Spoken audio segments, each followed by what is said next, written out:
The Outline of History, being a plain history of life and mankind by H.G. Wells, revised and brought up to the end of the Second World War by Raymond Postgate, with maps and plans by J.F. Horban, Volume 1, Book 3, Chapter 15, Writing. And before we start, we have some specimens of American Indian picture writing after Schoolcraft. Section 1, picture writing. 2, syllable writing. 3, alphabet writing. 4, place of writing in human life.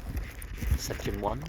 In the preceding chapters, we have sketched in broad outline the development of the chief human communities from the primitive beginnings of the earliest civilizations to the great historical kingdoms and empires in the 6th century BCE. We must now study a little more closely the general process of social change, the growth of human ideas, and the elaboration of human relationships that were going on during these ages between 10,000 BCE and 500 BCE.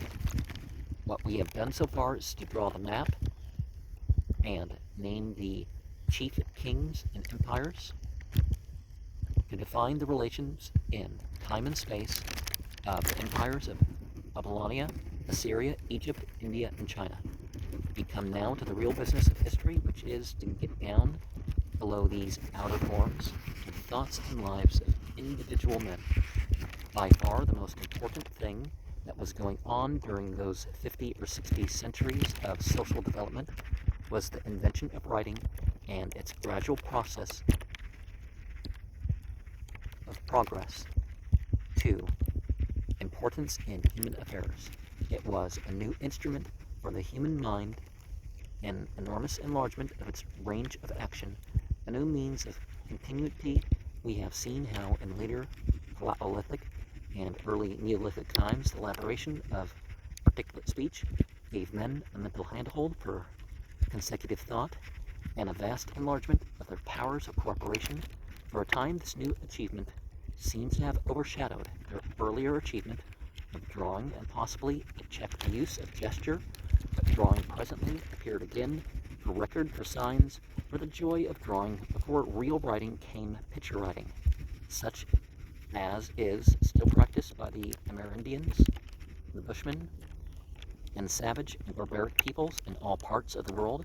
It is essentially a drawing of things and acts, helped out by the heraldic indications of proper names and by strokes and dots to represent days and distances and such like quantitative ideas. Quite kindred to such picture writing is the pictograph that one still finds in use today in international railroad timetables upon the continent of Europe, where a little black sign of a cup indicates a stand-up buffet for light refreshments, a crossed knife and fork for a restaurant, a little steamboat transfer to a steamboat, and a postilion's horn, a diligence. Similar signs are used in the well-known Michelin guides for automobilists in Europe to show a post office envelope or a telephone receiver. The quality of hotels is shown by an inn with 1, 2, 3, or 4 gables, and so forth. Similarly, the roads of Europe are marked with wayside signs representing a gate to indicate a level crossing ahead, a sinuous bend for a dangerous curve, and the like. From such pictographic signs to the first element of Chinese writing is not a very long sketch. Number 1, painted on a rock on the shore of Lake Superior, records an expedition across the lake in which 5 canoes took part. The upright strokes in each indicate the number of the crew, and the bird represents a chief, the kingfisher. The 3 circles, suns, under the arc of heaven indicate that the voyage lasted 3 days, and the tortoise, a symbol of land, denotes a safe arrival. Number 2 is a petition sent to the United States Congress by a group of Indian tribes asking for fishing rights In certain small lakes, the tribes are represented by their totems: martens, bears, manfish, and catfish, led by the crane, lines running from the heart and eye of each animal to the heart and eye of the crane denote that they are all of one mind, and a line runs from the eye of the crane to the lakes, shown in the crude little map in the lower left-hand corner. In Chinese writing, there are still traceable a number of pictographs. Most are now difficult to recognize. A mouth was originally written as a mouth-shaped hole and is now, for convenience, brushwork squared. A child, originally a recognizable little mannequin, is now a hasty wriggle and a cross. The sun, originally a large circle with a dot in the center, has been converted, for the sake of convenience, a combination, into a crossed oblong, which is easier to make with a brush. By combining these pictographs, a second order of ideas is expressed. For example, the pictograph for mouth combines with the pictograph of vapor expressed words.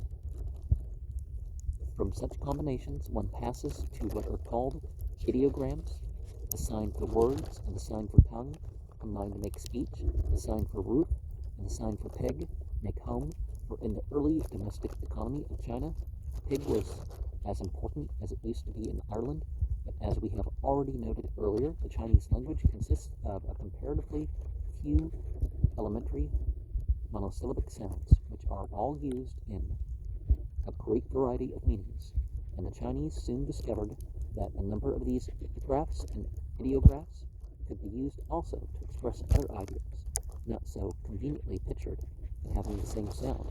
Characters so used are called phonograms. For example, the sound fong meant not only boat, but a place, spinning, fragrant, inquire, and several other meanings according to the context. But while a boat is easy to draw, most of the other meanings are undrawable. How can one draw frigate or inquire? The Chinese therefore took the same sign for all these meanings, fong, but added to each of them another distinctive sign, the determinative, to show what sort of fong was intended. A place was indicated by the same sign as for boat, fong, and the determinative sign for earth, spinning, by the sign for fong, and the sign for silk, inquire, by the sign for fong, and the sign for words, and so on. One may perhaps make this anagrams a little clearer by taking an analogous case in English. Suppose we were making up a sort of picture writing in English, then it would be very natural to use a square with a slanting line to suggest the lid for the word and thing box. That would be a pictograph. But now suppose we had a round sign for money, and suppose we put this sign inside the box sign. That would do for cash box or treasury. That would be an ideogram. But the word box is used for other things than boxes. There is the box shrub, which gives us boxwood. It would be hard to draw a recognizable box tree distinct from other trees, but it's quite easy to put our sign box and add our sign for shrub as a determinative to determine that it is the sort of box and not a common box that we want to express. And then there is box, the verb, meaning to fight with fists. Here again we need a determinative. We might add to crossed swords, a sign which is used very often upon maps to denote a battle. A box at a theater needs yet another determinative, and so we go on through a long series of phonograms. Now it is manifest that here in the Chinese writing is a very peculiar and complex system of sign writing. A very great number of characters have to be learned, and the mind habituated to their use. The power it possesses to carry ideas and discussion is still ungauged by Western standards, but we may doubt whether this instrument it will ever be possible to establish such a wide common mentality as the simpler and swifter outlets of the Western civilizations permit. In China, it created a special reading class, the mandarins, who were also the rulers of the official class, Their necessary concentration upon words and classical forms rather than upon ideas and realities seems, in spite of her comparative peacefulness and the very high individual intellectual quality of her people, have greatly hampered the social and economic development of China. Probably it is the complexity of her speech and writing more than any other imaginable cause that has made China today, politically, socially, and individually, a vast pool of industrious, enterprising population rather than foremost power in the whole world. Section 2, while the Chinese mind thus made for itself an instrument which is probably too elaborate in structure, too laborious in use, and too inflexible in its form to meet the modern need for simple, swift, exact, and lucid communications and growing civilizations of the West, we're working out the whole problem of a written record on rather different and on the whole more advantageous lines. They did not seek to improve their script to make it swift and easy, but the circumstances conspired to make it so. The Sumerian picture writing, which had to be done upon clay and with little styles which made curved marks with difficulty and inaccuracy, rapidly degenerated by a conventionalized dabbing down of wedge-shaped marks, cuneiform wedge shape, into almost unrecognizable hints that the shapes indicated. It helped the Sumerians greatly to learn to write that they had to draw so badly. They got very soon to the Chinese pictographs, ideographs, and phonographs, and beyond them. Most people know a sort of puzzle called rebus. It is a way of representing words by pictures, not of the things the words represent, but by the pictures of other things having a similar sound. For example, two gates in the head is a rebus for Gateshead, a little streamlet back, a crowned monarch, and a hand, Beckingham. The Sumerian language was a language well adapted to this sort of representation. It was apparently a language of often quite vast polysyllables, made up of very distinct, inalterable syllables, and many of the syllables, taken separately, were the names of concrete things, so that this cuneiform writing developed very readily into a syllabic way of writing, in which each sign conveys a syllable, just as each act in a charade conveys a syllable. When presently the Semites conquered Sumeria, they adapted the syllabic system to their own speech, and so this writing became entirely a sign for sound writing. It was so used by the Assyrians and by the Chaldeans, but it was not a letter writing, it was a syllable writing. This cuneiform script prevailed for long ages over Assyria, Babylonia, and the Near East generally. Its survival is evident in several of the letters of our alphabet today, 6 and 3, but meanwhile in Egypt and upon the Mediterranean coast, yet another system of writing grew up. Its beginnings are probably to be found in the priestly picture writing hieroglyphs of the Egyptians, which also in the usual way became partly a sound sign system. As we see it on the Egyptian monuments, the hieroglyphic writing consists of decorative but stiff and elaborate forms. For such a purpose as letter writing and the keeping of recipes and the like, the Egyptian priests used much simplified and flowing form of these characters, the Heretic script. Side by side with this Heretic script rose another, derived partly from the hieroglyphics, a script now lost to us, which was taken over by various non-Egyptian peoples in the Mediterranean, the Phoenicians, the Libyans, the Lydians, Cretans, and Celt Iberians, and used for business purposes. A number of letters were borrowed from the later cuneiform in the hands of foreigners. This mixed writing was, so to speak, cut off from its roots. It lost all but a few traces of its early pictorial character. It ceased to be graphic or ideographic. It became simply a pure sound sign system and alphabet. There were a number of such alphabets in the Mediterranean, differing widely from each other. It may be noted that the Phoenician alphabet and perhaps others omitted vowels. Possibly they pronounced their consonants very hard and had rather indeterminate vowels, as is said to be still the case with tribes of South Arabia. Quite probably, too, the Phoenicians used their alphabet at first, not so much for writing as for single initial letters in their business accounts and tallies. One of these Mediterranean alphabets reached the Greeks long after the time of the Iliad, who presently set to work to make it express the clear and beautiful sounds of their own highly developed Aryan speech. It consisted at first of consonants, and the Greeks added the vowels. They began to write for record, to help and fix their bardic tradition, and so written literature began, a rivulet that has become a flood, section 4. And thus it was by a series of very natural steps that writing grew out of drawing. At first, and for long ages, it was the interest and the secret of only a few people in a special class, a mere accessory to the record of pictures. But there were certain very manifest advantages quite apart from increased expressiveness to be gained by making writing a little less plain than straightforward pictures, and inconventionalizing and codifying it. One of these was that so messages might be sent understandable by the sender and receiver, but not plain to the uninitiated.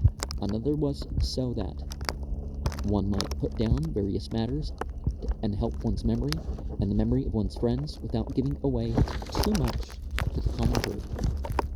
Among some of the earliest Egyptian writings, for example, are medical recipes and magic formulas. Accounts, letters, recipes, name lists, itineraries, these were the earliest of written documents. Then, as the art of writing and reading spread, came that odd desire, that aesthetic desire so common among human beings, to astonish some strange and remote person by writing down something striking, some secret one knew, some strange thought, or even one's name, so that long after one had gone one's way it might strike upon the sight and mind of another reader. Even in Sumeria, men scratched on walls, and all that remains to us of the ancient world, its rocks, its buildings, is plastered thickly with the names and the boasting of those foremost among human advertisers, its kings. Perhaps half of the early inscriptions in that ancient world are of this nature. If that is, we group with the name writing and boasting the epitaphs, which were probably, in the many cases, prearranged by the deceased. For long the desire for crude self-assertion of the name-scrawling sort and the love of secret understandings kept writing within a narrow scope. But that other, more truly social desire in men, the desire to tell, was also at work. The profounder possibilities of a vast extension and definition and settlement of knowledge and tradition were apparent only after long ages. But it will be interesting at this point, and in this connection, to recapitulate certain elemental facts about life upon which we lay stress in the earlier chapters, because they illuminate not only the huge value of writing in man's history, but also the role it is likely to play in his future. Life had at first, it must be remembered, only a discontinuous repetition, a consciousness as the old died and the young were born. Such a creature as the reptile has in its brain capacity for experiments, but when the individual dies, its experience dies with it. Most of its motives are purely instinctive, and all the mental life that it has is the result of heredity, birth inheritance. But ordinary mammals have added to pure instinct tradition, a tradition of experience imparted by the imitated example of the mother, and in the case of such mentally developed animals as dogs, cats, or apes, by a sort of mute precept also. For example, a mother cat chastises her young for misbehavior, so do mother apes and baboons. Primitive man added to his powers of transmitting representative art and speech, pictorial and sculptured record, and verbal tradition began. Verbal tradition was developed to its highest possibility by the bards. They did much to make language what it is today. With the invention of writing, which developed out of pictorial record, human tradition was able to become fuller and much more exact. Verbal tradition, which had hitherto changed from age to age, began to be fixed. Men separated by hundreds of miles could now communicate their thoughts. An increasing number of human beings began to share a common written language and a common sense of a past and a future. Human thinking became a larger operation in which hundreds of minds in different places and in different ages could react upon one another. It became a process constantly more continuous and sustained. For hundreds of generations, the full power of writing was not revealed to the world because for a long time the idea of multiplying writings by taking prints of a first copy did not become effective. The only way of multiplying writings was by making one copy at a time, and this made books costly and rare. The tendency to keep things secret, to make a cult and mystery of them, and so to gain an advantage over the generality of men has always been very strong in men's minds. It is only nowadays that the great masses of mankind are learning to read and reaching out towards the treasures of knowledge and the thought already stored in books. Nevertheless, from the first writings onward, a new sort of tradition, an enduring and immortal tradition, began in the minds of men. Life, through mankind, grew thereafter more and more distinctly conscious of itself and its world. It is a thin streak of intellectual growth we trace in history at first in a world of tumultuous ignorance and forgetfulness. It is like a mere line of light coming through the chink of an opening door into a darkened room, but slowly it widens, it grows. At last came a time in the history of Europe when the door, at the push of the printer, began to open more rapidly, knowledge flared up, and as it flared, it ceased to be the privilege of a favored minority. With us now, the door swings wider, and the light behind grows brighter. Misty it is still, blowing through clouds of dust and reek. The door is not half open. Our world today is only in the beginning stage.